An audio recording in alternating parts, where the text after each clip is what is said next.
আড্ডার পাতা। চলো গল্প করা যাক।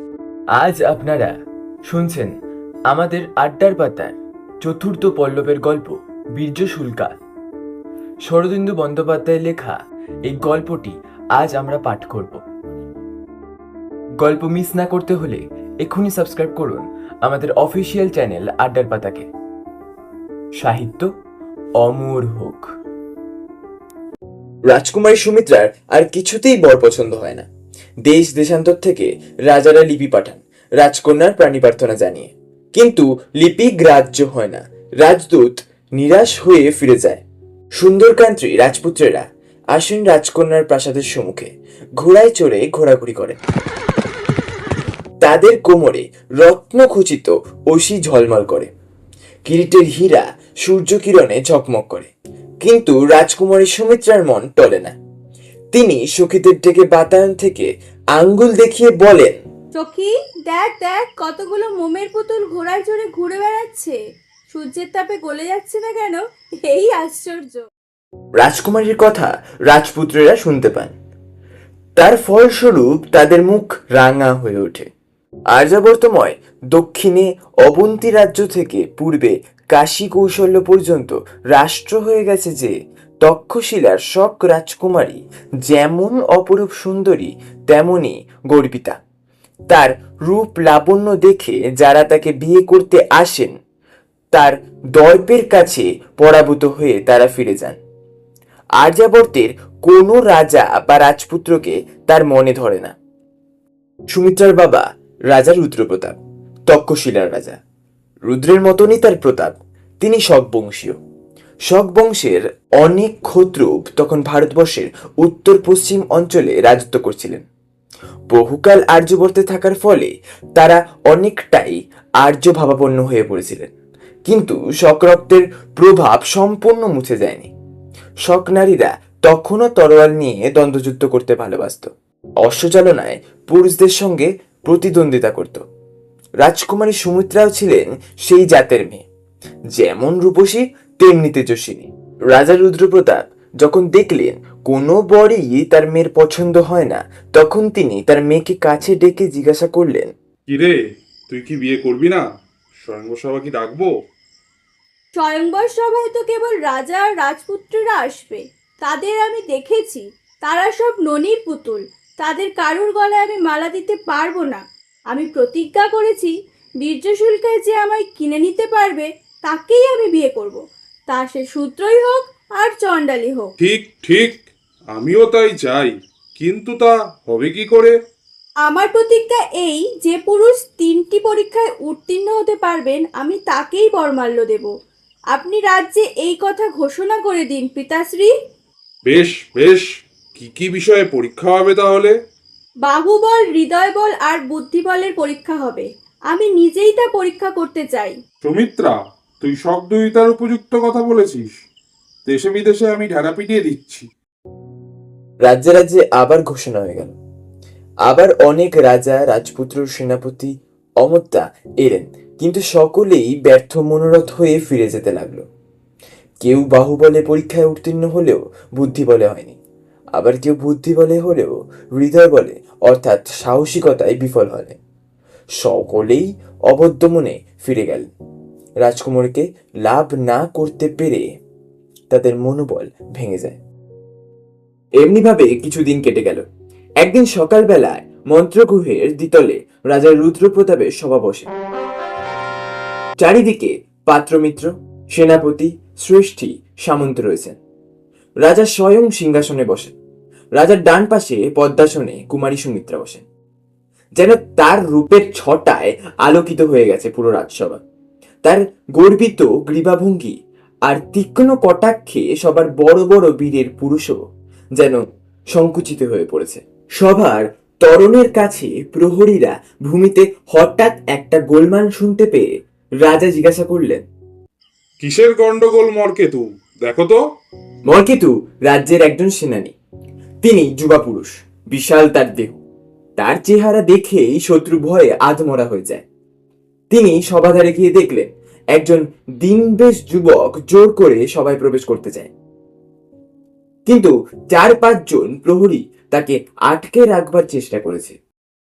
এই ধরো ধরো ওই ধরো ধরো ভালো করে ধরো ভালো করে ধরো ধরে রাখো ওকে ছাড়বে না ধরে রাখো কিন্তু। যুবক নিরস্ত্র, কিন্তু এমন ভয়ঙ্কর ভাবে সে হস্তপদ সঞ্চালন করছে যে বর্মাবৃত শুলধারী প্রহরীরা তার সঙ্গে এটে উঠতে পারছে না। কিন্তু 5 জনের সঙ্গে একজনের যুদ্ধ কতক্ষণই বা চলবে? অবশেষে দ্বাররক্ষীরা তাকে মাটিতে ফেলে তার হাত বেঁধে ফেলে। মর্কেতু রাজাকে এসে খবর দিলেন। শুনে রাজা হুকুম করলেন, কি চায় লোকটা? শীঘ্রই নিয়ে আসো এখানে। 2 জন প্রহরী লোকটিকে নিয়ে রাজার সামনে হাজির হন। রাজা তার চেহারা আর বেশভূষা দেখে আশ্চর্য হয়ে যান। মাথায় উচ্ছিষ্ট নেই, হাতে অস্ত্র নেই, পরিধানে নিখুঁত বস্ত্র নেই। রক্ষীদের সঙ্গে লড়াই করতে গিয়ে ছিঁড়ে গেছে, সর্বাঙ্গে ধুলা, কিন্তু তবু ছিন্ন আর ধুলির আভরণের ভিতর দিয়েও অপরূপ সুকাঠামো দেহর প্রভাব প্রকাশ পাচ্ছে। দেহ রোগাও নয়, মোটাও নয়, পেশিগুলি প্রতি অঙ্গ সঞ্চালনে সাপের মতো খেলে বেড়াচ্ছে। মাথার কোকড়ানো চুল কাঁধ পর্যন্ত এসে ছড়াচ্ছে, গায়ের রং নতুন কচি ঘাসের ন্যায়। মুখে একটা খামখেয়ালি বেপরোয়া ভাব। রাজা তাকে দেখে জিজ্ঞাসা করলেন, তুমি কে হে? তোমার দেশ কোথায়? বন্দী একবার রাজার দিকে চাইল, একবার রাজকন্যার দিকে চাইল, তারপর বলল, মহারাজ, আমি এ রাজ্যের আগন্তুক মাত্র। আমার দেশ বঙ্গ। বঙ্গদেশের নাম শুনেছি বটে, আর্যবর্তের পূর্ব সীমান্তে সেই রাজ্য। শুনেছি সে দেশের লোকেরা পাখির ভাষায় কথা বলে। মহারাজ ঠিক ধরেছেন, বঙ্গদেশের লোক কোকিলের ভাষায় কথা বলে। এত মধুর ভাষা পৃথিবীতে আর নেই। মর্কেতু, বাঁধন খুলে দাও। বাঁধন মুক্ত হয়ে যখন সে সোজা হয়ে দাঁড়ালো, তখন এই ছিন্নবেশ বিদেশি যুবকের চেহারা দেখে কুমারী সুমিত্রার তীব্রোজ্জ্বল চোখ দুটি ক্ষণকালের জন্য হলেও দাঁড়ালো। তিনি উত্তরীয়টি ভালো করে গিয়ে জড়িয়ে নিলেন। বিদেশি, তুমি বহু দূর থেকে এসছো, তোমার বস্ত্রচিহ্ন দেখছি। তুমি কি অর্থ চাও? না মহারাজ, আমি অর্থ চাই না। অর্থের আমার প্রয়োজন নাই। আমি অন্য এক মহৎ রত্নের সন্ধানে এ রাজ্যে এসেছি। তোমার নাম কি হে? পরিচয় কি? আমার নাম চণ্ড। আমি তালিবান শ্যামসমুদ্র মেঘলা বঙ্গভূমির একজন অঙ্গ সন্তান। এটুকুই আমার পরিচয় বলে ধরে নিতে পারেন। ভালো, তবে জোর করে সবাই ঢোকার কারণটা কি? মহারাজ, আপনার রাজ্যে প্রবেশ করে শুনলাম যে কুমারী সুমিত্রা বীর্যশুল্কা হতে চান, তাই আমি নিজের বীর্যের পরীক্ষা দিয়ে তাকে লাভ করতে এসেছি। শুনে কুমারীর মুখ লাল হয়ে উঠল। মন তার ক্ষণকালের জন্য হলেও বিদেশির প্রতি কোমল হয়ে উঠেছিল, আবার কঠিন হয়ে উঠল। একজন সামান্য লোক তাকে লাভ করবার দুঃসাহস রাখে কি করে? সঙ্গে সঙ্গে তার মনে পড়ল যে ভারতবর্ষের সকল রাজ্য থেকে রাজা বা রাজপুত্ররা তার প্রাণী প্রার্থী হয়ে এসেছে, শুধু বঙ্গদেশ থেকে কেউ আসেনি। বঙ্গদেশের রাজপুত্ররা কি এতই দর্পিত যে নিজেরা না এসে তার একজন ভিক্ষুককে তার প্রাণী প্রার্থী হয়ে পাঠিয়েছে? অপমানে তার দুচোখ জ্বলে উঠল। সভাসদরাও চণ্ডের এই অদ্ভুত স্পর্ধা দেখে মুহূর্তের জন্য হলেও স্তম্ভিত হয়ে গিয়েছিল। তারপর সকলে সমবেত হয়ে অট্টহাসি সভা বসালো। রাজা রুদ্রপ্রতাপ কিন্তু হাসলেন না। তিনি আর চোখে মর্কেতুকে আঙ্গুল দিয়ে বললেন, এটাকে সবার বাইরে নিক্ষেপ করো। মর্কেতু সবচেয়ে বেশি হাসছিলেন। হাসির ধাক্কায় তার বিরাট দেহ দুলে দুলে উঠছিল। তিনি হাসতে হাসতেই চণ্ডকে সবার বাইরে নিক্ষেপ করতে অগ্রসর হলেন, কিন্তু তার গায়ে হাত দিতে না দিতেই এক অদ্ভুত ব্যাপার হলো। চণ্ড 2 হাতে মর্কেতুর কোমর ধরে তাকে মাথার ঊর্ধ্বে তুলে অবলীলাক্রমে গবাক্ষরের পথে নিচে ফেলে দিয়ে রাজার সম্মুখে এসে বললেন, মহারাজা, আপনার আজ্ঞা পালিত হয়েছে। সভা নির্বাক। রুদ্রপ্রতাপের মুখে কোনো কথা নেই।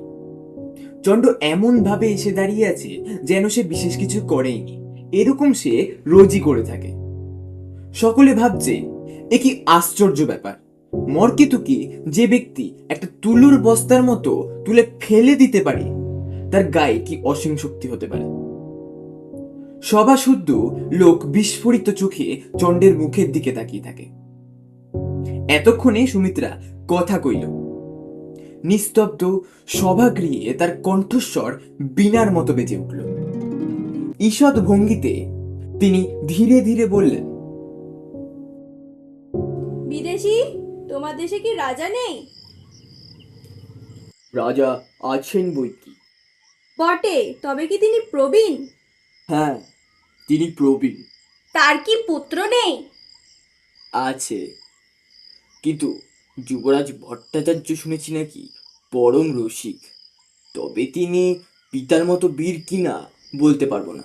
আচ্ছা, তাই বুঝি তোমাদের রসিক যুবরাজ একজন মল্লকে তার প্রতিনিধি করে পাঠিয়েছেন? না, আমি স্বেচ্ছায় এসেছি। তাছাড়া আমি মল্ল নই। আমার দেশের সকলেই আমার চেয়ে বেশি বলবান, তাই আমি লজ্জায় দেশ ছেড়ে চলে এসেছি। এই বলে কপাট লজ্জায় মাথা নিচু করল।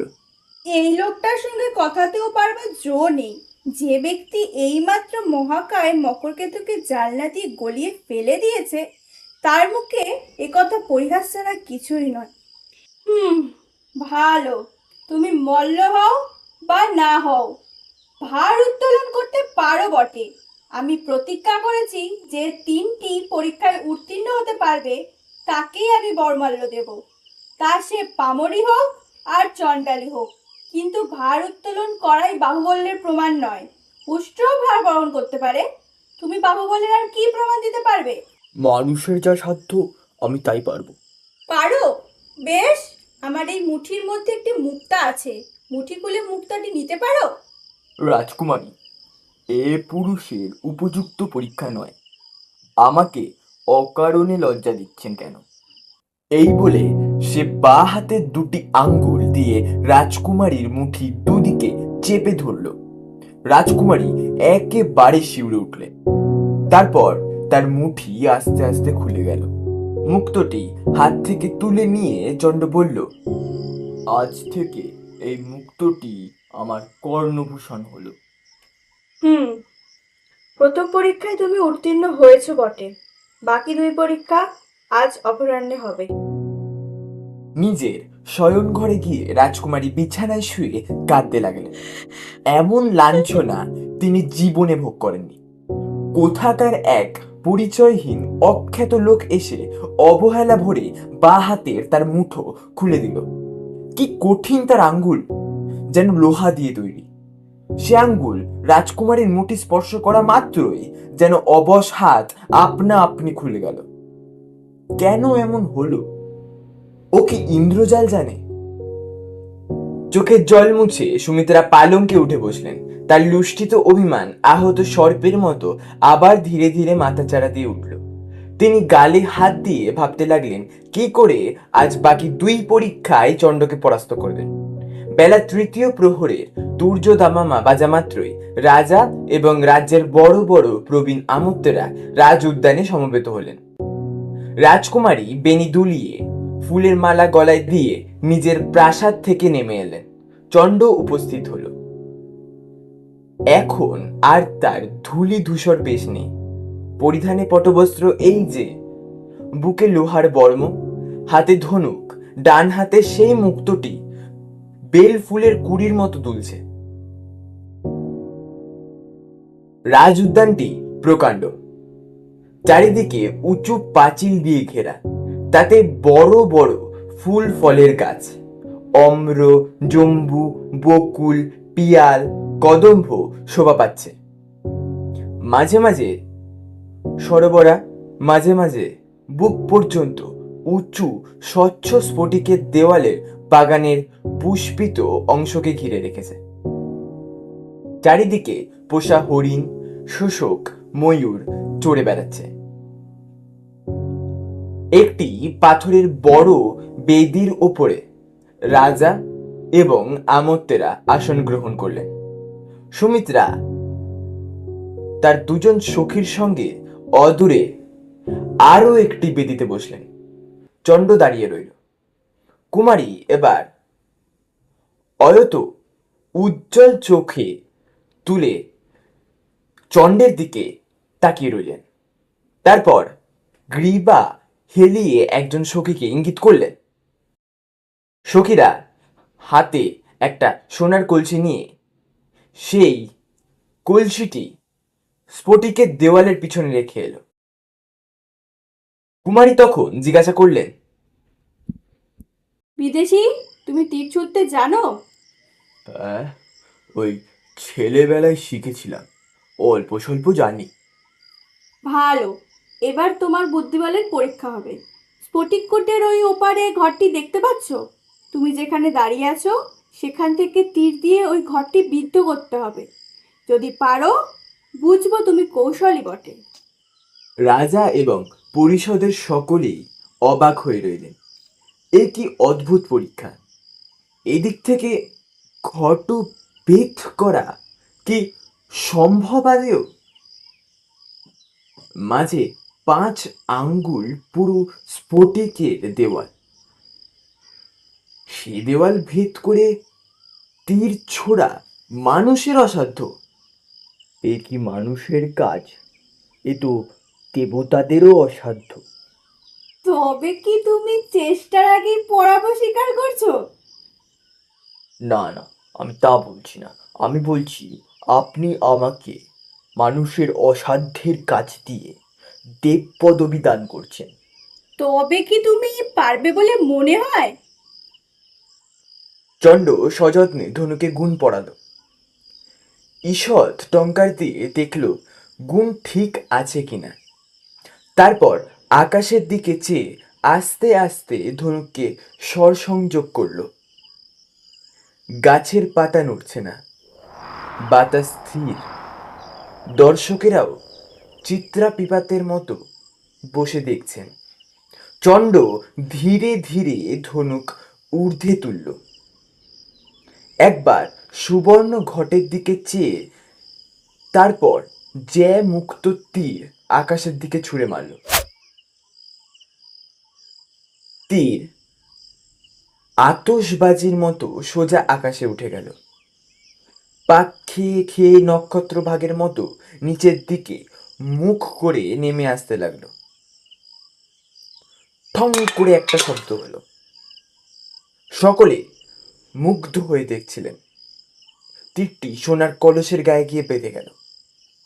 রাজকুমারী এতক্ষণ রুদ্ধশ্বাসে বসে দেখছিলেন। তার বুক থেকে একটি কম্পিত দীর্ঘশ্বাস বের হলো। বুক দূর দূর করে কাঁপতে লাগলো। আশঙ্কায় কি আনন্দে বুঝতে পারছেন না। চণ্ডের কপালেও ঘাম দেখা গেল। সে ঘাম মুছে জিজ্ঞাসা করলো, রাজকন্যার আদেশ পালন করতে পেরেছি কি? পেরেছ। এবার তোমার শেষ পরীক্ষা। এরই মধ্যে সব পরীক্ষা শেষও হয়ে গেল। আমার ইচ্ছা তো হচ্ছে সারা জীবনই আপনার কাছে পরীক্ষা দিই। শেষ পরীক্ষা এই, আমি এই বনের মধ্যে দৌড়ে যাব। 10 গুনতে যতক্ষণ আমার সময় লাগবে ততক্ষণ পরে তুমি আমাকে অনুসরণ করবে। তোমার হাতে একটি তীর আর একটি ধনুক থাকবে। তুমি যদি আমাকে স্পর্শ করতে পারো তাহলে তোমার জিত, আর আমি যদি ফিরে এসে এই বেদি স্পর্শ করতে পারি তাহলে তোমার হার। আমার গতি রোধ করার জন্য তুমি অস্ত্র নিক্ষেপ করতেই পারো, কিন্তু যদি আমার অঙ্গ থেকে এক বিন্দু রক্ত বের হয় তাহলে সাজাতেই তোমার প্রাণ যাবে। মানবৃগ, এই তো আমার জীবনে প্রথমবার। আচ্ছা, তাই হোক। হরিণের মতো ক্ষিপ্র চঞ্চল পদে কুমারী সুমিত্রা বনে গাছপালার মধ্যে মিলিয়ে গেল। 10 গোনা শেষ হলো। চণ্ড তীর ধনুক হাতে শিকারীর মতো তাকে অনুসরণ করতে লাগলো। চণ্ডও খুব জোরে দৌড়াতে পারে, কিন্তু এখন সে রাজকুমারীর সঙ্গে এঁটে উঠতে পারছে না। উদ্যানের গাছপালা যতই ঘন হতে থাকলো, ততই ছাওয়াও গভীর হতে থাকলো। এরূপ অবস্থায় রাজকুমারীকে ধরাটা খুব মুশকিল। চণ্ড বুঝলো সুমিত্রার সঙ্গে সে দৌড়ে পারবে না। হাজার হোক, তিনি নারী, তার শরীর লঘু, এদিকে চণ্ডের গায়ে লৌহবর্ম। এই অবস্থায় কেবল পশ্চাৎ বন করে কুমারীকে ধরা অসম্ভব। চণ্ড তখন যে পথে রাজকুমারী ফিরবে সে পথে দাঁড়িয়ে রইল। ছায়ায় অস্পষ্ট বন, ফুলের গন্ধে বাতাস যেন ভারী হয়ে আসছে। এরূপ অবস্থায় হঠাৎ সে দেখল সুমিত্রা তার দিকে ছুটে আসছে, কিন্তু কাছাকাছি এসে সুমিত্রা একটা উচ্চ হাসি দিয়ে সেখান থেকে তার বিপরীত দিকে ছুটতে লাগলো। চণ্ড তখনও তার খুব কাছে এসে পড়েছে, তার দৃষ্টি ছাড়িয়ে পালানো আর অসম্ভব নয়। তবু চণ্ড পিছিয়ে পড়তে লাগলো। 10 হাতের ব্যবধান 15 হাতের দাঁড়ালো। সুমিত্রার পা যেন মাটিতে আর পড়ছে না, তিনি যেন পাখির মতো শূন্যে উড়ে যাচ্ছেন। মাঝে মাঝে থমকে দাঁড়িয়ে পিছনে ঘুরে দেখছেন, আর কলকণ্ঠে হেসে আবার দৌড়াচ্ছেন। ক্রমশ ব্যবধান যখন আরো বেড়ে গেল, তখন চণ্ড মনে স্থির করল আর রাজকুমারীকে চোখের আড়াল করবে না। সে দৌড়াতে দৌড়াতে ধনুকের সরযোজন করল, তারপর শুভ মুহূর্তের জন্য অপেক্ষা করল। এবার একটা মোটা গাছের পাশে এসে দাঁড়ালো সুমিত্রা। নিমেষের জন্য হলেও সে পিছনে ঘুরে তাকালো। এই সুযোগের জন্যই অপেক্ষা করছিল চণ্ড। সুমিত্রা যখন আবার পা বাড়ালো, তখন দেখলো তার চলার শক্তি নেই। চণ্ডের তীর তার বেণী ভেদ করে গাছের গুড়িতে বেঁধে গেছে। চণ্ড ছুটতে এসে তীরের ওপর রাজকুমারীর বেণী মুক্ত করে দিল। হাসতে হাসতে তার মুখের দিকে চেয়ে দেখল তার চোখে জল। চণ্ডের মুখ বিস্ময় হয়ে গেল। সে ক্ষণকালের জন্য চুপ করে থেকে আস্তে আস্তে বলল, দেবী, আপনি যদি চান তাহলে এক্ষুনি চলে গিয়ে বেদি ধরতে পারেন। আমি এই পরীক্ষা হেরে যেতে রাজি আছি। আমি এখনো আপনার অঙ্গ স্পর্শ করিনি। আপনি চাইলে যেতে পারেন। প্রথম দর্শনেই আমার মন বুঝেছিল যে তুমি আমার স্বামী। শুধু অহংকার আমাকে অন্ধ করে রেখেছিল আর্যপুত্র। বীর্যশুলকে তুমি আমাকে জয় করেছ, তবু স্বেচ্ছায় তোমার পায়ে আমি আত্মসমর্পণ করছি। চণ্ড বলল, সুমিত্রা, তোমার সঙ্গে আমি প্রতারণা করছি। বলেছিলাম মনে আছে, বঙ্গদেশের রাজকুমার রসিক। আমি তোমাদের সঙ্গে একটু রসিকতাই করছি। আমার সত্যিকারের নাম হলো চন্দ্র। আমার একটি ছোট বোন আছে, সে চন্দ্র উচ্চারণ করতে পারে না, চণ্ড বলে। তাই আর কি তোমাদের সঙ্গে এই রসিকতাটা করছিলাম। বিস্ময় উৎফুল্ল চোখে সুমিত্রা বলল, তুমি তবে বঙ্গের রাজপুত্র? সুমিত্রা মুগ্ধ নেত্রে কিছুক্ষণ চণ্ডের মুখের পানে চেয়ে তাকে মৃদু স্বরে বললেন, রাজপুত্র যে এমন হয় তা জানতামই না। তারপর দুজনে হাত ধরাধরি করে যেখানে রুদ্রপ্রতাপ সপরিষদে বেদিতেছিলেন সেই দিকে চলে গেল। এতক্ষণ আপনারা শুনছিলেন বীর্য শুল্কা। গল্প পাঠে ও গল্পের প্রধান চরিত্রে আমি নীল দাস, সুমিত্রার কণ্ঠে তানিয়া দাস ও রাজা রুদ্রপ্রতাপের কণ্ঠে রঞ্জিত মিত্র।